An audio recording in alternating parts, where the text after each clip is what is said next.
C. Joseph Vijay எனும் நான்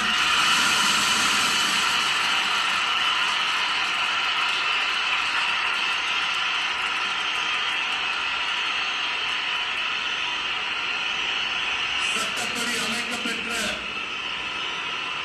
இந்திய அரசியல் அமைப்பின்பால் உண்மையான நம்பிக்கையும் மாறா பற்றும் கொண்டிருப்பேன் என்றும்